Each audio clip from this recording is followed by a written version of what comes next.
Choosing the menu. It's important to give careful thought to the menu. The principal reason we eat is to nourish our bodies and minds. So making wise choices about the food that will ultimately become us is essential. The mindfulness tradition doesn't specify a particular kind of diet. It only encourages us to consume foods and drink that will keep us healthy and contribute to our moment-to-moment awareness. Knowing what is wholesome food and what's not, however, isn't always easy. Almost daily, the media reports the shifting opinions about this or that food item. For now, we can only say that mindfulness practice entails using our best wisdom and the knowledge we have available to choose the most wholesome foods. Being conscious of what we eat also involves awareness of how food gets to our table. Unless we grow all our own food, we probably have little idea about where most of what we eat comes from or how it is produced.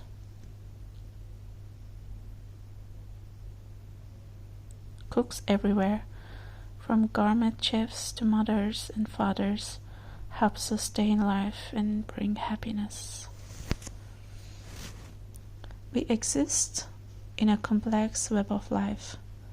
How we sustain our own life has a profound effect on the rest of the biosphere, of which we are part.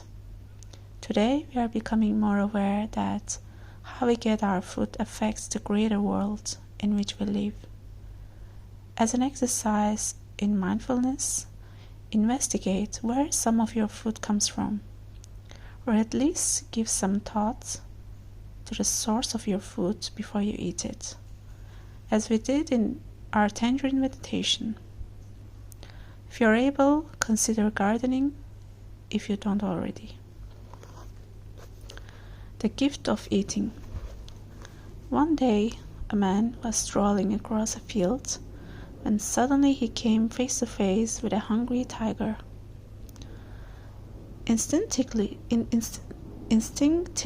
he bolted, and the tiger, just as instinctively, ran after him. Knowing he had no chance to outrun the animal, the man jumped down a cliff and grabbed hold of a vine growing on the side. He looked up and saw the tiger just above him, licking his chops. He looked down below to the bottom of the cliff, where another hungry tiger was waiting for him to fall. Then two mice, one black, the other white, began to nibble away at the vine. Just then the man saw a juicy wild strawberry growing in the crack. He reached for it. It was incredibly delicious. Zen Buddhists have told this parable for ages as a way to express the inexpressible essence of Zen. Like the hapless man in the story, our fate is inescapable. The jaws of death awaits us all, sooner or later, as time itself gnaws away at our lifeline. That being the case, why complain or despair? Why not become fully alive to the moment we've been offered? Why not reach out and savor the wild strawberry?